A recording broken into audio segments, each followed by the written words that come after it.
Bom dia pessoal, boa tarde, boa noite, não sei que hora você está vendo esse vídeo. O vídeo vai começar agora, né, vai continuar a aula sobre ventilação. Gente, vocês estão escutando esse barulho? Eu estou gravando às 5h20 da manhã, tá tendo festa aqui no condomínio. A gente está em pandemia, são 5h20 da manhã. Né, não me deixaram dormir a noite toda, por isso dessa cara de sono, me perdoe. Né, então estou aproveitando esse horário, minha filha está dormindo, então a gente faz o que é possível fazer, né? Mas vamos lá. A gente vai continuar a aula sobre ventilação, né? Então, interessante a gente relembrar o que a gente parou na aula passada, né? Até porque foram vários termozinhos que alguns de vocês podem ter dificuldade e tal, alguma coisa nesse sentido, né? Então a gente precisa lembrar do sistema de ventilação propriamente dito, que a gente, deixa eu tentar ativar o mouse aqui.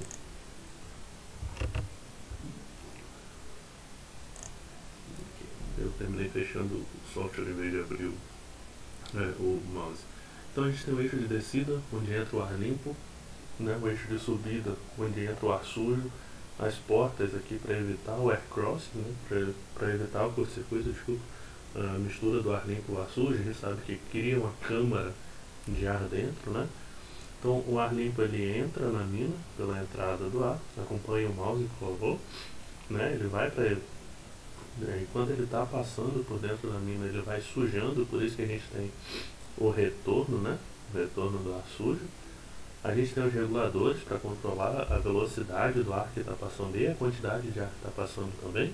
E a gente tem que lembrar que tem os reguladores ativos e passivos. Os ativos são aqueles que só as aletas fecham, os passivos são aqueles que têm ventiladores secundários juntos, né? Ou ventiladores de reforço, né? A gente tem os anteparos que a gente falou, eu mostrei um videozinho para vocês mostrando que o anteparo ele pode fechar completamente uma via, ou então ele pode direcionar o ar para algum local específico, né? Principalmente naqueles pontos cegos, né? Ou a abertura de saco, como o pessoal gosta de dizer. O nome não é muito bonito, mas é como é dito, né? Fundo de saco. Né? Então a gente tem os anteparos servem para isso também. Como eu já falei, os ventiladores de reforço, né, que existem alguns reguladores que têm ventiladores de reforço, mas eles servem também para puxar ou empurrar o ar para algum ponto específico. Então, principalmente quando você tem uma via principal e você tem vias, né, que são perpendiculares para o vento fazer a curva, você usa ventiladores de reforço, seja eles forçadores, que eu chamo de insuflantes, ou sejam eles aspirantes, né, que eu chamo de que são os exaustores, para que o vento consiga fazer a curva, né?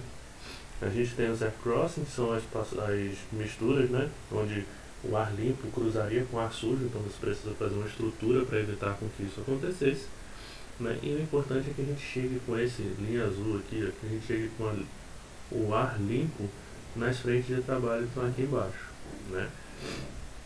Além disso, a gente viu nas aulas passadas as quantidades de ar que a gente tem que colocar.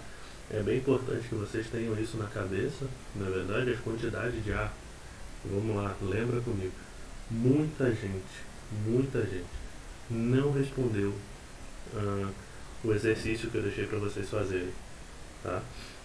Muita gente nem ligou. Gente, é importante a gente saber como faz isso sim, tá? Isso vai cair na prova sim. Tudo bem, eu sei o que vai acontecer na prova, mas é interessante que vocês já tenham isso em mente, tá? São formulações importantes que nós façamos, então a gente tem que ter tudo isso muito na cabeça de como vai estar acontecendo. Tá certo, pessoal? Então, os sistemas de ventilação são esses. Eu esqueci de falar do ventilador principal, né? Que o próprio nome já fala. O ventilador principal é ele que vai gerar todo o fluxo do ar dentro da mina, né? Sendo ele podendo ser na saída do ar, ele vai ser um sistema de exaustão. Na entrada do ar, ele vai ser um sistema forçador ou insuflante. Ele vai jogar o ar para dentro, tá? Então, o que isso vai gerar pra gente? Isso vai gerar formas do ar sair, né? Teve até uma pergunta que me fizeram, fez Gleicon, mas na aula você falou sobre um gás que fica preso na parede e tal. Será que usar um sistema forçador não vai me gerar mais acúmulo dentro da mina? Teoricamente não, porque querendo ou não, se o meu ventilador for principal, ele vai gerar uma pressão positiva aqui dentro, né, dentro da mina, que o ar ele tende a sair pelo outro lado, sistema em U. A gente vai falar sobre isso um pouquinho mais pra frente, né? Então, eu acho que ainda na aula de hoje a gente vai falar sobre isso, ainda que essa diferença de pressão é muito pequena para que o corpo humano sinta, mas gerando qualquer tipo de diferença de pressão, a tendência do ar é se movimentar.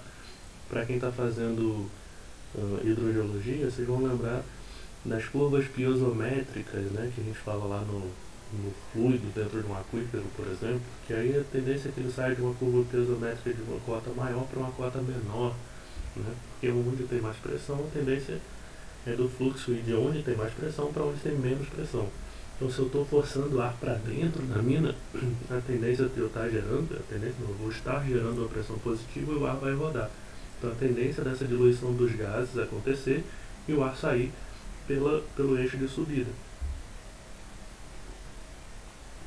Então, a gente tem que tomar isso como uma ideia também. Agora, se eu uso um ventilador principal do tipo exaustor, eu estou gerando uma pressão negativa, então a pressão atmosférica ela vai ser um pouco maior do que a pressão dentro da minha mina, fazendo com que o ar desça. Aí o ar vai descer e esse é meu ventilador que vai estar puxando o ar para fora. Tá bom? Então esses são os sistemas de ventilação básicos que a gente tem.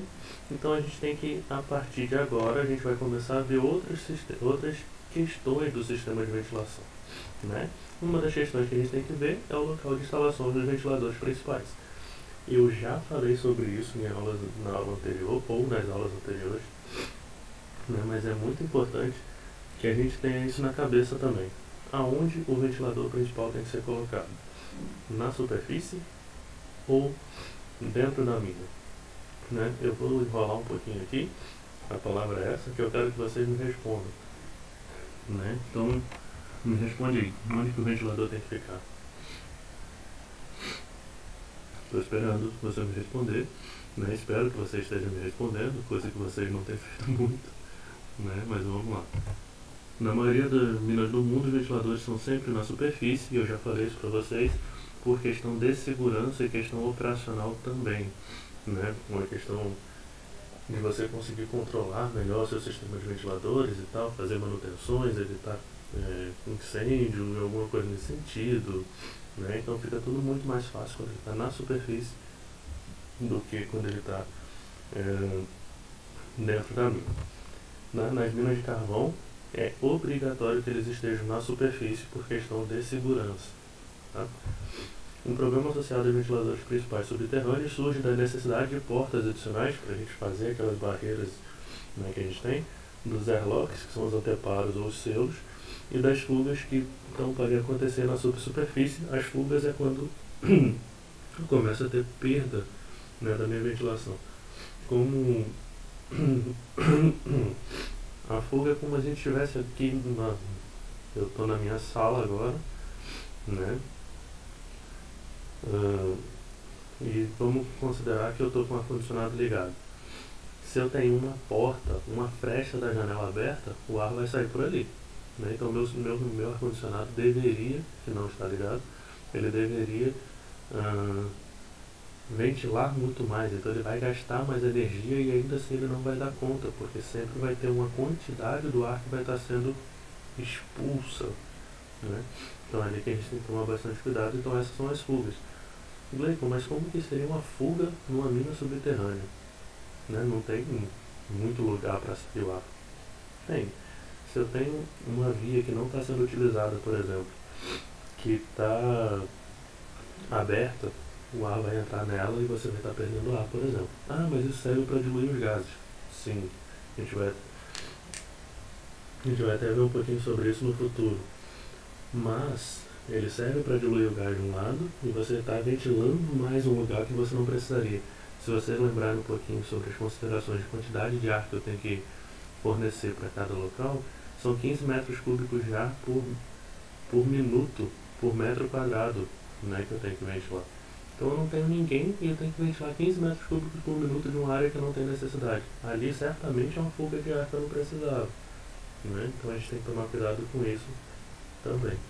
Tá? A projetar A principal infraestrutura de ventilação de uma mina, uma questão primária é saber se os ventiladores principais devem ser conectados a alta pressão, que são os insuflantes ou forçadores, ou seja, se eu posso ter também um sistema de exaustão. Tá? Eu posso ter os sistemas aí trabalhando, né? Eu tenho que saber qual o tipo de ventiladores que eu vou estar utilizando. Tá? Eu posso ter um sistema de exaustão, eu posso ter um sistema de forçadores, para saber como isso tudo vai funcionar.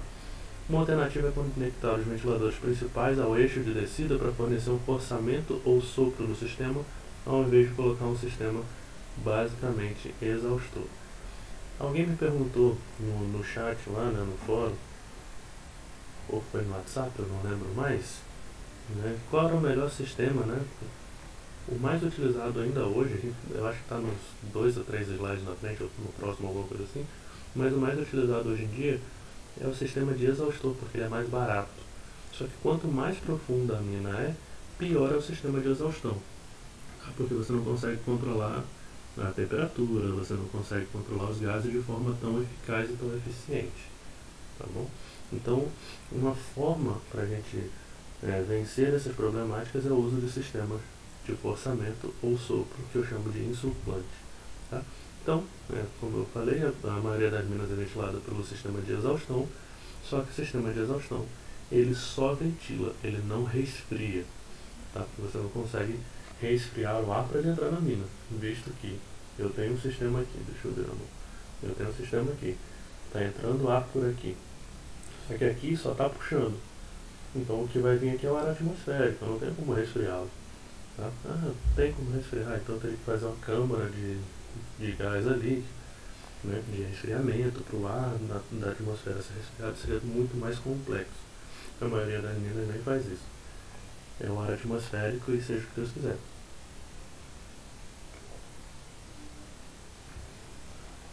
Tá bom, pessoal? Então, a maioria das minas do mundo usa o sistema de exaustão.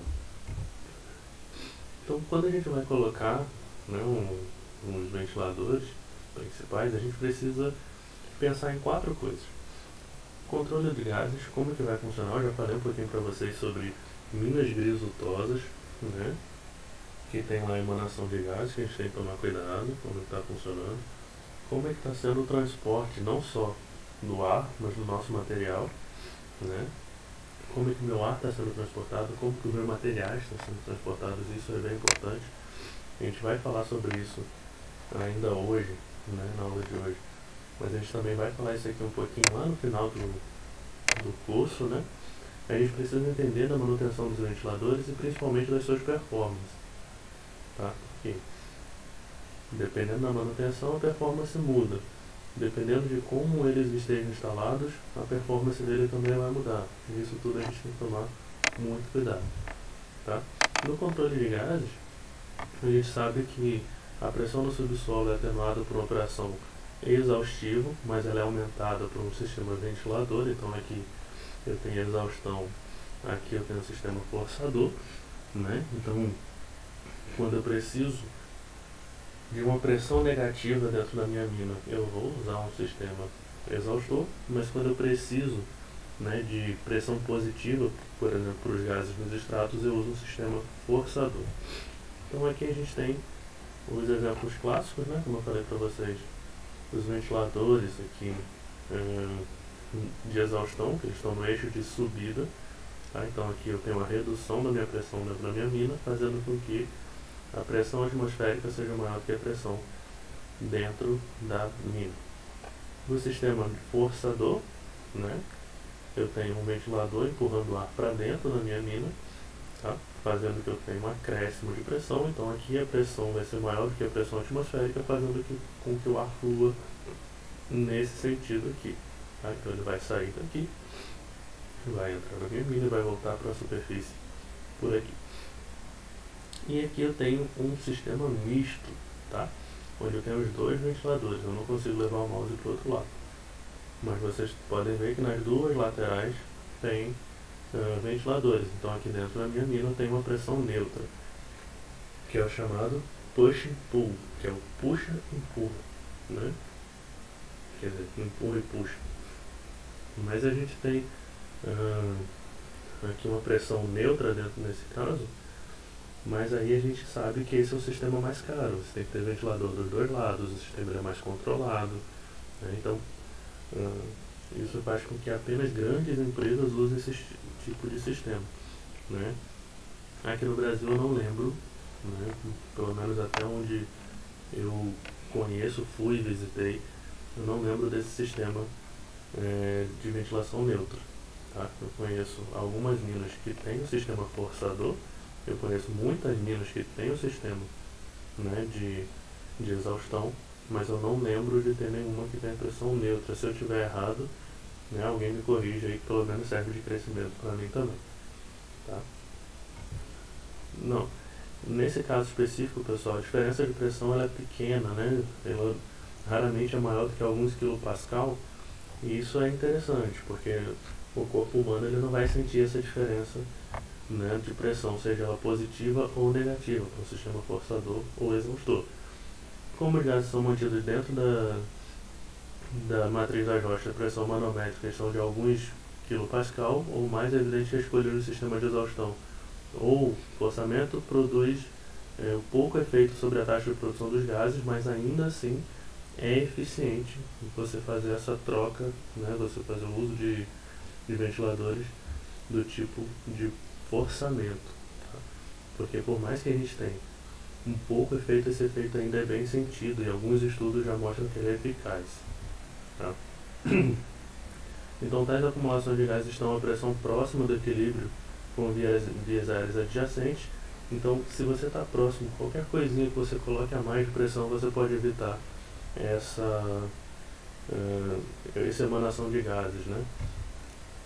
Então, por outro lado, qualquer redução da pressão barométrica dentro do sistema de ventilação resultará uma expansão exotérmica dos gases acumulados e produzirá uma emissão transitória desses gases para dentro do sistema. Ou seja, ainda que você tenha uma redução dessa pressão que você vai estar colocando por conta do sistema de ventilação, você vai estar resultando numa emanação de gases desnecessária ou que você não estava planejando, né? Então aí você vai ter que ventilar muito mais e o processo se torna muito mais complexo.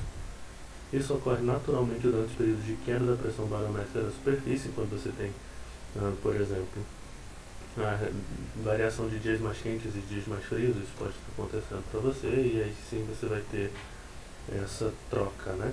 E aí você vai ter uma emanação maior de gases.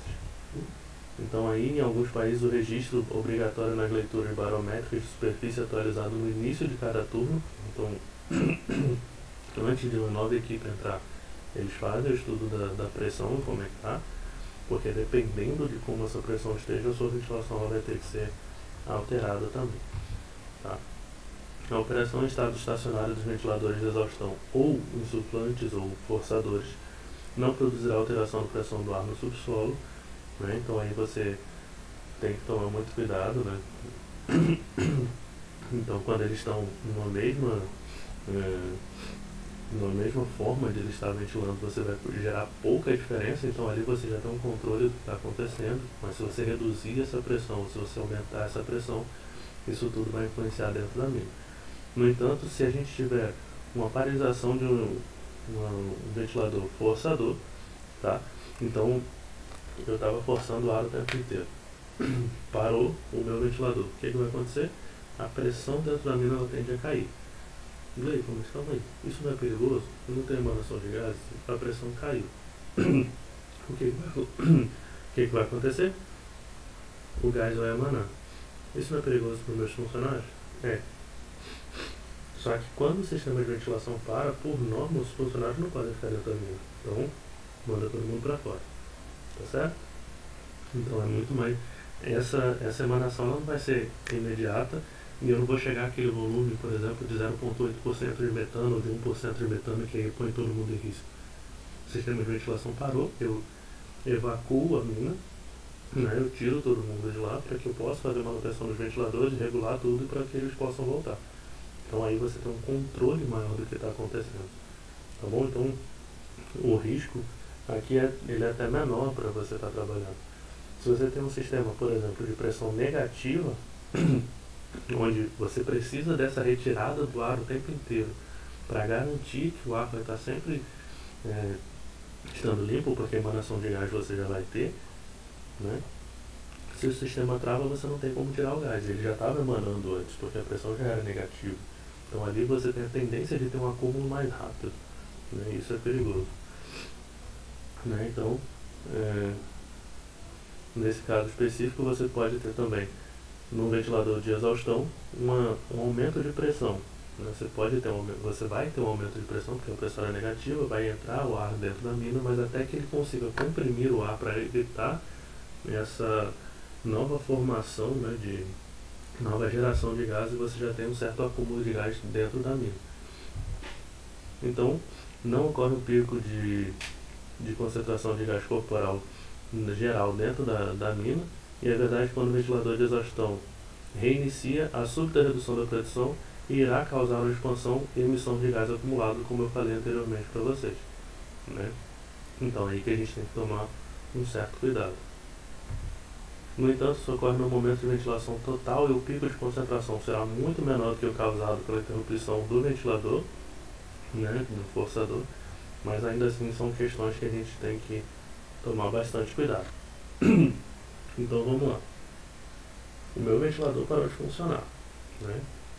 No sistema forçador, você vai gerar uma pressão negativa, né, porque você estava forçando, agora não força mais, mas vai demorar um pouco até que o gás se expanda, né?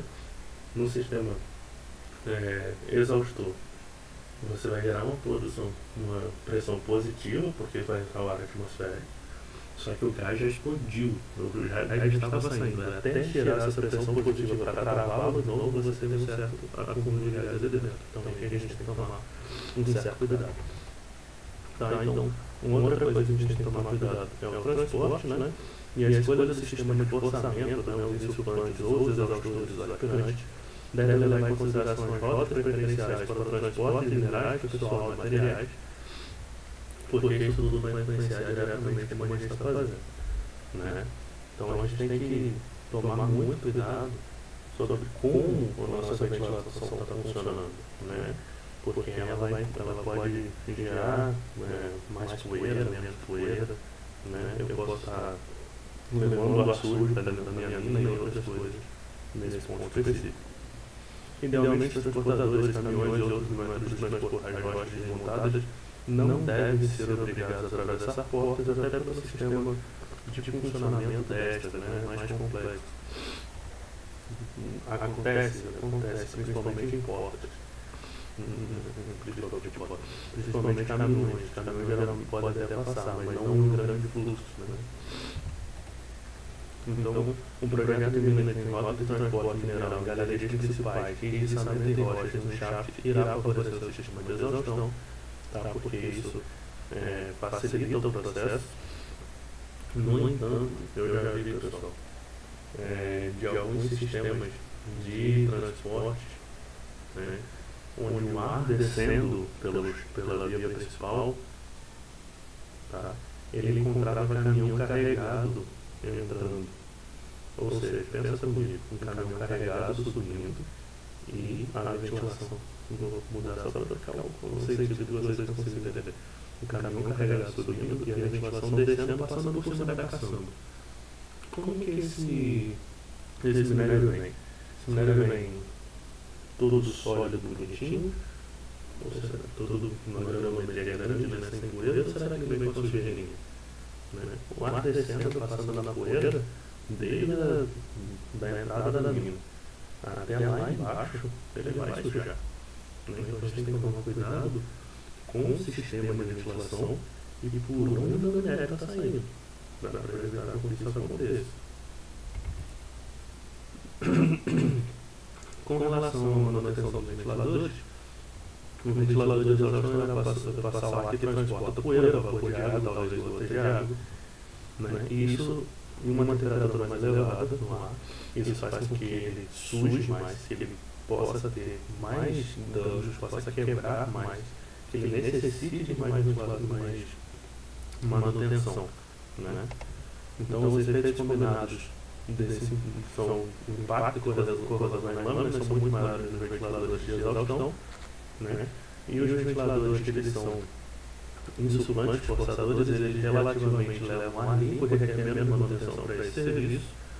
Fora que na exaustão, geralmente a gente tem filtro, né? Para evitar que chegue no ventilador esse ar sujo. Então os filtros precisam de mais manutenção para que não quebre o ventilador.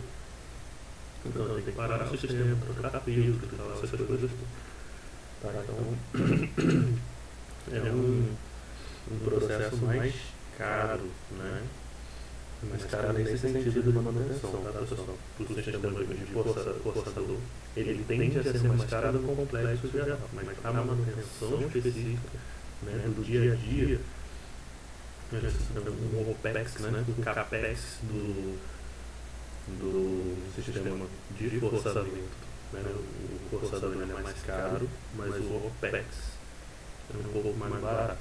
Quando eu falo de manutenção, de novo, né? O OPEX é manutenção, operação de manutenção, porque o OPEX dele funcionando também é mais caro no sistema de exaustão, porque de forçador, porque ele geralmente vem com refrigeração do ar, e aí entram outras questões que tornam mais caro.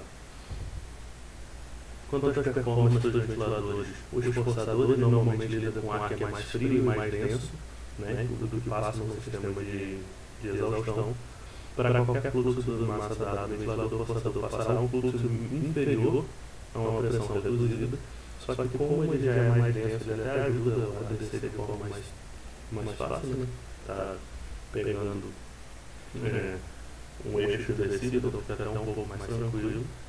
Né? O ventilador de exaustão já está pegando um ar mais sujo, ele é menos denso, então fica mais fácil de estar puxando também, então isso facilita, mas tem a questão da poeira que é um problema até na performance, né? A necessidade de energia correspondente é, portanto, bem menor no ventilador de forçamento, porque já tem esse ar descendo, então ele precisa de menos força para empurrar o ar todo para dentro, né? Então aí fica um pouco mais fácil. Em influência contrária, que ventiladores insuflantes devem ser equipados de grade de entrada para evitar a entrada de gases ou outros objetos sólidos, então logo na entrada, na parte superior do meu sistema de ventilação. Eu tenho que tomar cuidado para que nada entre, mas entrar no sistema de ventilador você vai destruir um passarinho, por exemplo, e vai entrar na mina e vai ser toda aquela problemática que você pode imaginar agora. Então tem que se tomar bastante cuidado com relação a isso também. Quando a área comprimida através do ventilador sofre temperatura aumenta, então isso também tem que ser levado em consideração, porque esse aumento de temperatura ele pode ser refletido, né, dentro da nossa mina. Então a gente tem que calcular isso também. Aí eu pergunto para vocês, né, lá naquele hidráulica, hidrologia que vocês viram lá, né, mecânica dos fluidos, para quem é mecânica dos fluidos, né, quanto mais eu tenho esse meu ventilador, ele forçando o ar para dentro, eu estou gerando um regime turbulento. Né? Quanto mais regime turbulento eu tenho, mais eu aumento a movimentação das minhas partículas. Né? Então, quanto mais minhas partículas elas se movimentam, mais eu estou gerando calor. Na verdade, eu estou até pesquisando aqui, porque eu sempre me confundo entalpia com entropia, para não falar besteira, né? Pela soma da energia interna, vamos ver entropia, para não falar besteira.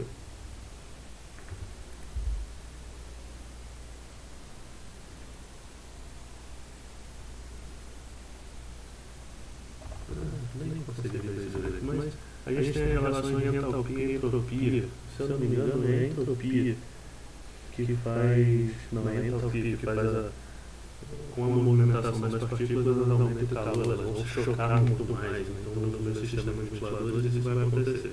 Então, quanto mais as partículas se chocam, mais. Boa ideia. Vamos ver se vocês estão assistindo o vídeo. Coloquem para mim nos comentários, no fórum. Entalpia e entropia, qual é a definição de cada um deles? Essa vai ser dessa aula, na outra eu coloco outra coisa para vocês pesquisarem. Eu vou até anotar que está no minuto 29, né? Porque senão depois eu esqueço onde está também. Aqui, ó. Tô anotando aqui, aguenta aí. Minuto 29.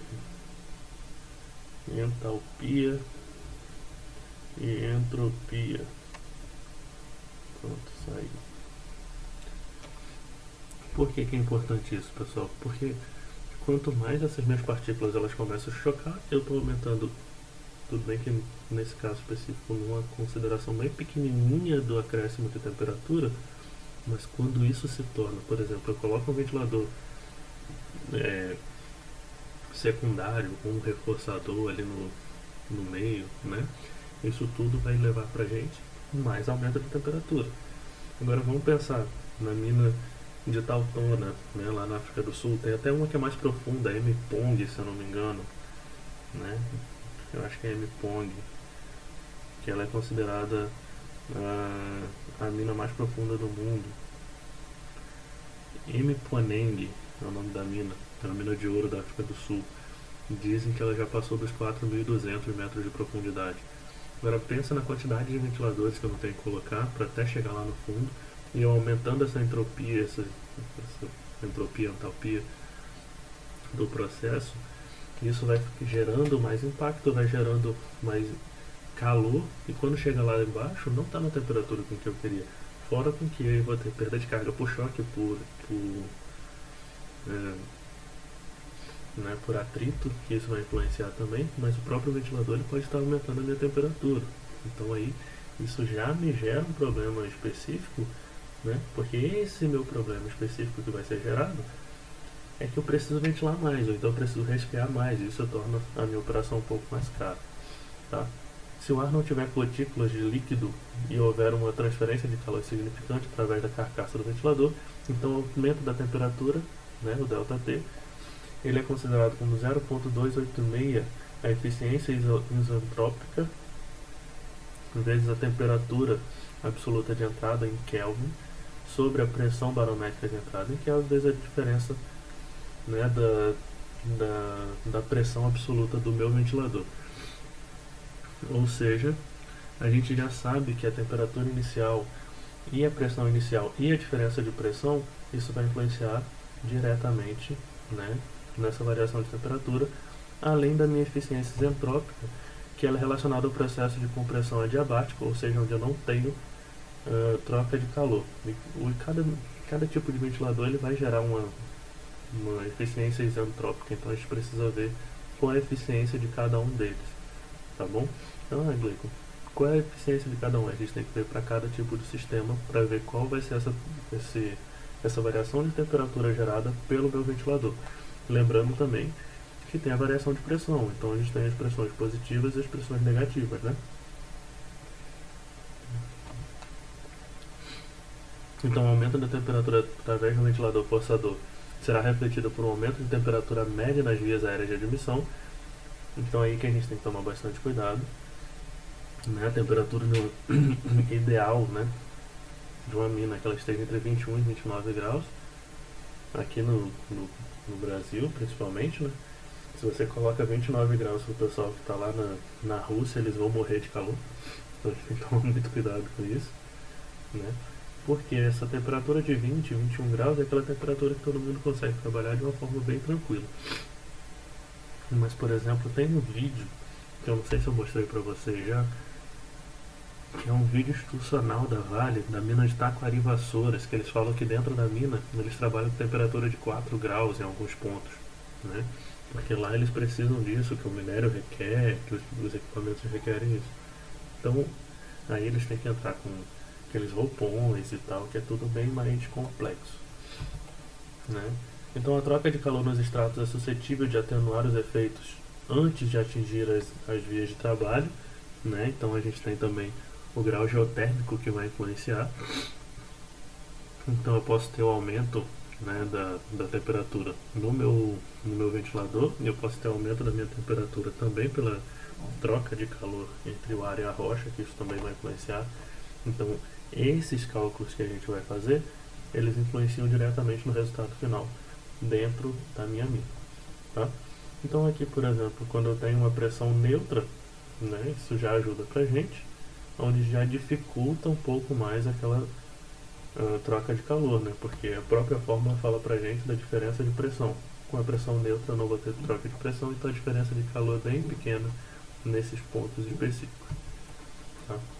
Uma aplicação primária do sistema principal push and pull é de minas de metal praticando técnicas de realces onde a zona fragmentada tem penetrado através da superfície, né? Então a gente pode ter, por exemplo, um block caving, né? Que aí esse sistema de push and pull ele pode ajudar um pouquinho no sistema para a gente garantir ali uma pressão neutra dentro da mina e não ter essas diferenças de temperatura pelo sistema de ventiladores, né? Uma outra coisa que a gente precisa da performance dos ventiladores também é entender que a manutenção de uma pressão subterrânea neutra em relação à superfície minimiza o grau de fuga de ar entre os trabalhos e a superfície, porque você não tem variação de pressão, então o ar não vai fugir para onde você não quer, então você consegue controlar ele muito melhor, tá? Então quando você gera uma pressão neutra, o ar só vai para onde você quer, então você tem que puxar ele para um lugar, empurrar ele para outro lugar para que ele faça esses tipos de movimentação. Isso particularmente é importante se a gente tem uma rocha desmontada para evitar a sujeira de combustão espontânea. Se a gente tiver alguma rocha, eu falei sujeira, é sujeito. Se a gente tiver alguma rocha que possa entrar em combustão, então você já não ter essa movimentação do ar para onde você não quer, isso é bem importante. Tá? Em climas frios, extrair o ar através de estratos fragmentados pode ajudar a suavizar os extremos de temperatura do ar de entrada que entra no sistema, para você dar uma controlada um pouco melhor, né? E no caso mais geral de vários shafts, o uso de múltiplos ventiladores, seja eles de exaustão, insuflantes ou push and pull, oferece um potencial de melhor distribuição do fluxo do ar, mas aí você já precisa de um sistema mais complexo com várias entradas, várias saídas, né? Porque aí você consegue ter melhor controle de ambas as pressões de ar e vazamento, maior flexibilidade e custos operacionais reduzidos. Mas aí a gente está sempre no nosso CAPEX, que é o custo de investimento inicial, né? Que a gente precisa sempre ter isso bem em mente. CAPEX e OPEX, custo de investimento, OPEX, custo operacional. Então aí fica um pouco mais difícil, então você precisa ter minas muito mais bem estruturadas, que é importante pra gente, tá? E por outro lado, essas vantagens nem sempre podem ser utilizadas, uma vez que um sistema multiventilador requer um ajuste, um equilíbrio e um planejamento particularmente qualificados, e aí é bem mais complexo e mais difícil da gente estar usando isso. Com relação a isso aqui, eu vou até colocar na aula do Moodle sobre um sistema, né, que é um software, né, que é chamado Ventisim. Eu estou até anotando para não esquecer aqui. Quem só está vendo pela internet, né, só pelo YouTube, dá uma procurada no software Ventisim TM, tá? Deixa eu ver se eu consigo colocar ele aqui. Não vou conseguir. O Ventisim é um software de ventilação que infelizmente a gente não vai conseguir usar, né? Mas ele tem até a versão de estudante no site deles lá, que vocês podem brincar um pouquinho com ele. Eu vou colocar vídeos sobre ele no Moodle, para que vocês possam ver como é que funciona esses sistemas de multiventiladores, múltiplas entradas, que você consegue desenhar um layout e tal. E é bem interessante que a gente possa fazer isso. Então, para você usar um sistema desse, você tem que conhecer muito bem sua mina, a topografia dela completamente, funcionar muito bem esse seu sistema de controle, né? Então você precisa qualificar muito bem e dar uma estrutura muito boa para o seu processo, né? Então, para a gente fazer uma estrutura para onde o ar vai passar, é muito importante que a gente consiga fazer um planejamento. E para fazer um planejamento, a gente precisa projetar ou examinar o layout subterrâneo, que compreende o sistema de ventilação, e a gente precisa entender o seguinte: resistência da mina. O que é resistência da mina, gente? Resistência ao fluxo do ar. Eu estou procurando, eu não vou achar uma sacola plástica aqui agora, né? Mas a resistência ao fluxo do ar é o quanto que o ar tem dificuldade de se locomover. Pensa comigo agora. Um corredor, né? Eu estou com um ventilador no corredor. Qual é a tendência do ar? Se locomover tranquilamente, certo? Agora eu estou num labirinto, né? Várias. O que o ar vai fazer? Ele vai reto, vai bater na parede, ele vai ter que fazer curva. Vai bater na outra parede, vai ter que fazer curva. Vai bater na outra parede, vai fazer curva. O fluxo do ar ali é muito mais difícil, né? Então eu tenho uma resistência ao fluxo do ar mais alta, tá? Numa linha reta, o ar não tem resistência ao fluxo, então ele vai fluir, tá? Se eu tenho um labirinto, ele vai ter mais dificuldade. Agora vamos a outra questão. Tenho dois corredores, um de parede lisa e um de parede toda rugosa. O de parede lisa, o ar vai fluir. O de parede rugosa, o ar do meio vai fluir, o ar das laterais vai bater na lateral. E aí vem aquele nosso querido número de Reynolds novamente, lá da mecânica dos fluidos, né, que vocês já viram na hidráulica, hidrologia. Eu acho que vocês, não, nessas aí eu acho que vocês viram isso. Quando você tem essa parede mais rugosa, o ar do meio, a tendência dele é estar em regime laminar e o ar da lateral em regime turbulento. Então, nesse caso, a parede mais rugosa, ela tem uma resistência maior ao fluxo do ar, tá? Uma parede lisa, ela tem uma resistência menor. Então, o ar flui mais fácil, mais tranquilamente, tá certo? Então, essa é a resistência da mina, resistência ao fluxo do ar da mina, tá? A gente não está falando aqui de estabilidade, nada nesse caso específico, a gente está falando em fluxo do ar, tá? Uma outra coisa que a gente precisa tomar muito cuidado é o controle de vazamento, né? Para quanto mais vazamento eu tenho, pior é essa minha infraestrutura de passagem, porque eu vou precisar ventilar mais, né? Direção do fluxo do ar é importante para a gente saber também, né? Como que ele está vindo, por onde ele está passando. As fugas, né? Então, se eu tenho um controle de vazamento, está interligado diretamente às fugas. E além disso, a distância de deslocamento do fluxo do ar e a utilização de frentes de trabalhos antigas. Então, eu preciso ter esses conhecimentos para fazer o meu estudo da infraestrutura necessária de passagem do ar na mina. A gente vai falar um pouquinho de cada um desses quesitos para que a gente possa entender melhor cada um deles. Aqui eu só dei uma breve passada para a gente entrar com mais cuidado.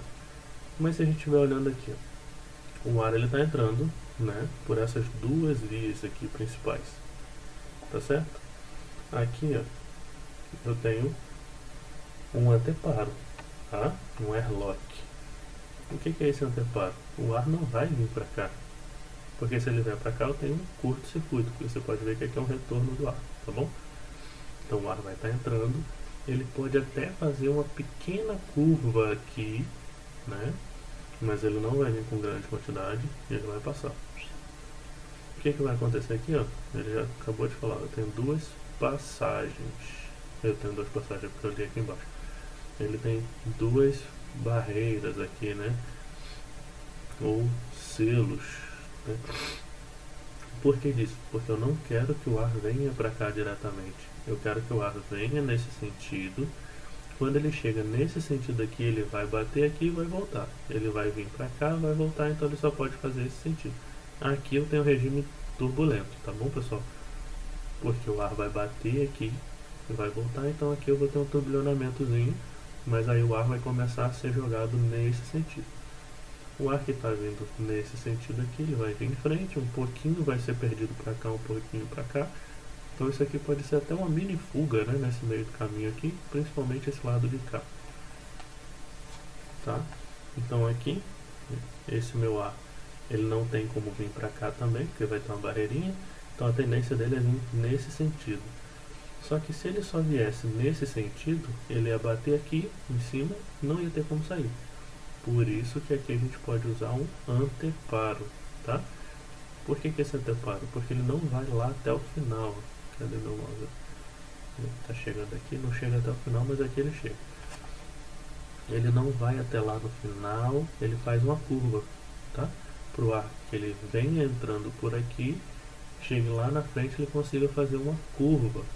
Então você dá um sentido preferencial para o ar. Mas como eu estava falando para vocês anteriormente, é importante que a gente tome cuidado, porque nesse caso eu estou criando resistência ao fluxo do ar, tá? Porque se tivesse tudo aberto, né, o ar poderia fluir para onde ele quisesse. Agora não. Agora eu estou dizendo para o ar para onde que ele vai. Só que aí o ar vai bater aqui, o ar vai bater aqui, o ar vai bater aqui. Ele vai bater nessa, né, nessa cortina Bratz. Ele vai curtir nessa cortina Bratz. Então eu estou criando resistência. O ar está batendo e está tendo que fazer curva, batendo e fazendo curva, né? Então eu estou tendo perda de carga por choque, tá? Então quando eu tenho perda de carga por choque, eu estou perdendo a eficiência, né, do meu ventilador. Então eu tenho que ventilar mais para chegar ao ar onde eu quero. Então quanto maior esse zigue-zague que o ar vai fazer, mais ventilação, mais vento tem que colocar, mais pressão do meu ventilador tem que colocar para garantir que, por exemplo, nessa frente de trabalho aqui o ar chegue com a quantidade de ar que eu preciso e principalmente na temperatura que eu preciso. Tá bom, pessoal? Então aqui eu estou criando, nesse ponto específico, né, eu estou criando resistência da mina, resistência ao fluxo do ar. Mas aí, com essa resistência ao fluxo do ar, eu garanto que o ar só vai para onde eu quero. Eu não vou estar ventilando locais que eu não quero e eu estou evitando curto-circuito. Se vocês olharem, o ar entra limpo por um lado e o ar volta por um outro lado, tá? Aqui tem até um reguladorzinho que ele colocou aqui para garantir que o ar vai sair na velocidade e na direção que ele quer, né? Então aqui eu consigo controlar esse meu fluxo do ar, tá certo? Então aqui eu tenho todo um sistema, né, montado. Ficou claro aí o que é resistência ao fluxo do ar? Se não ficou, você me pergunta lá no fórum, além de me responder aquela perguntinha que eu fiz no minuto 29, tá? Então, o custo operacional de ventilação é proporcional à resistência oferecida à passagem do ar, ou resistência ao fluxo do ar, aonde a gente tem que esse custo ele está relacionado a um fator de atrito, tá? Ao comprimento da via aérea por onde o ar vai estar passando, tá? Ao perímetro desse meu ar que vai estar passando. E olha agora uma coisa muito interessante: a gente tem o perímetro por onde está passando e a área transversal ao cubo. O que isso significa, Gleico? Lembra quando a gente falou lá em desenvolvimento subterrâneo que minha via ela não podia ser grande demais sem necessidade? Lembra disso? Então, se essa minha via ela é grande demais sem necessidade, isso quer dizer que eu posso estar ventilando locais que eu não precisava, que o ar pode estar passando lá por dentro, mas isso de certa forma ajuda na resistência ao fluxo do ar, né? Por que isso ajuda a resistência ao fluxo do ar? Porque se eu tenho um perímetro muito grande, tá? Esse perímetro grande ele pode estar me gerando ventilações desnecessárias. Ah, Gleico, mas aqui eu tenho uma área também que vai estar diretamente envolvida, né? Vai ter também. Mas quanto maior for essa minha abertura, mais o ar vai se dispersar também ali dentro, tá? Quanto mais o ar se dispersa ali dentro, mais eu tenho que ventilar por conta da quantidade de ar que eu vou precisar para que ele vença todas aquelas questões dentro da minha mina, tá? Então a gente tem que tomar bastante cuidado com relação a isso. Mas o outro fator que a gente tem é a densidade do ar que está entrando na mina, a quantidade de ar, o fluxo do ar, que a gente tem que calcular se vai ser por explosivo, por produção ou por equipamentos mais pessoas, né, o que for maior, mais o custo médio da energia elétrica e a eficiência do meu ventilador, vezes, né, essa formulinha pré-descrita de 24 vezes 365 sobre 1000, para que a gente tenha o custo operacional de ventilação que a gente vai ter nesse ponto específico, tá?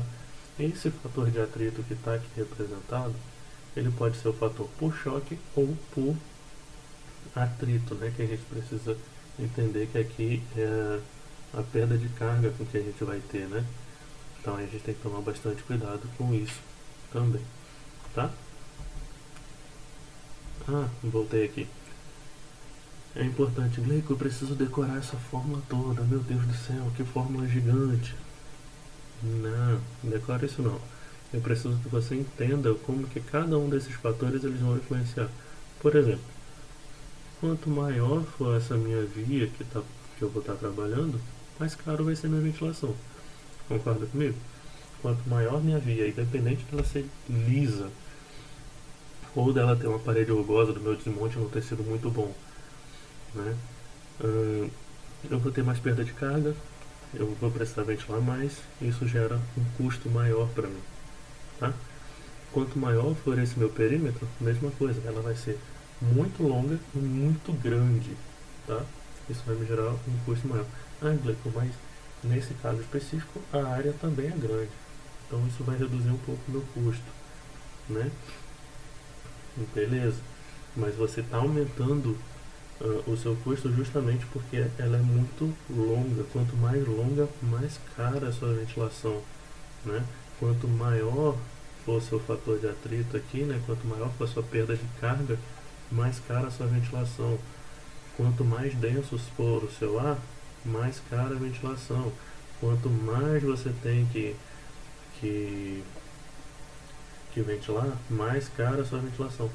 Quanto menor for a eficiência do seu sistema de ventilação, mais cara ela vai ficar.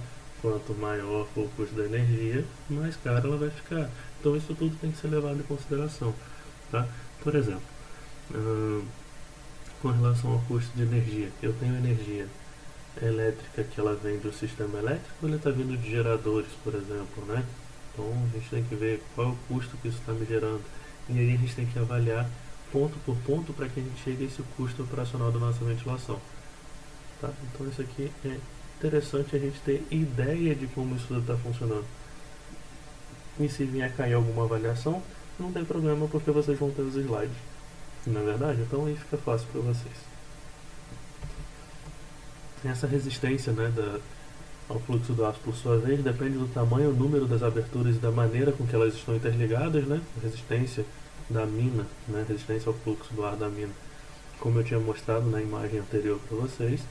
E os problemas de estabilidade do piso e teto, velocidade do ar e economia limitam o tamanho das vias de passagem do ar, porque a gente já vai ter esse problema um pouquinho, né, mais complexo, né? Quanto mais eu preciso dessas aberturas todas aí, a gente vai reduzindo para a forma mais econômica possível. Então aí você já reduz um pouquinho aquela área toda que você tinha antes, tá? Então quanto maior a área, melhor para minha ventilação, mas não pode ser muito grande, então tem que reduzir para ficar mais estável. Assim a gente vai por conseguinte. As múltiplas entradas e retornos principais são amplamente empregados. No entanto, eu gosto muito de uma definição, né, que é o problema do caixeiro viajante, teorema dos grafos, né, onde quando você tem muitas saídas, muitas aberturas, você consegue melhorar o fluxo dos equipamentos, por exemplo, tá? Melhorei o fluxo dos meus equipamentos, evitei pontos onde eu tenho justas, que é um equipamento cruzando com o outro. Pô, beleza, de boa. Mas aí eu estou piorando o meu sistema de ventilação, né? Eu estou ventilando por locais que eu não precisava. Então eu preciso achar um melhor fluxo a ser seguido dentro da minha mina, principalmente quando eu trato de câmaras e pilares, né? Porque tem muitas aberturas e fica muito mais fácil de ter esse controle. Então é aí que a gente tem que tomar cuidado também. A resistência à mina é reduzida e as condições ambientais melhoradas quando há separação do ar para cada painel de trabalho com uso de portas ou reguladores, então eu consigo controlar melhor. Na aula passada eu mostrei até para vocês um videozinho, né, com sensores mostrando, né, ele consegue ver onde que tem cada local para ventilar mais ou menos, e aí isso já entra um pouquinho da modernidade, né, da indústria 4.0, como o pessoal gosta muito de dizer hoje em dia, o que favorece bastante, né, as nossas operações, porque a gente consegue controlar melhor o que a gente está fazendo. Então a gente consegue até reduzir essas resistências, porque se eu não estou ventilando, eu não tenho resistência, então eu consigo melhorar um pouquinho esses meus processos. Quanto ao controle de vazamento, a gente sabe que A eficiência volumétrica de uma mina ela é definida como o volume do ar empregado, ou seja, todo aquele que eu coloco de uma vez, né, aquilo que está projetado lá, que eu estou fazendo e tal, e quanto realmente passa pelos ventiladores principais, quanto que está empregado e quanto que realmente está saindo do ventilador principal, na verdade. Então, né? Porque, como eu já falei para vocês, eu tenho perda de carga, né? Eu tenho fuga, e quanto que realmente está chegando onde eu quero é o fluxo de ar empregado. Né? Então aqui o calculado de quanto sai e o que está aqui é o quanto chega realmente, né? O quanto está sendo levado pelo sistema e quanto realmente está chegando para quem precisa. Então o fluxo empregado é a soma dos fluxos de ar que atinge as faces de trabalho e aquelas usadas para ventilar equipamentos como oficinas, equipamentos elétricos, bombas ou estações de carregamento de baterias. Né? Então, esse fluxo ele pode variar de 75% até 10%. Pensa comigo.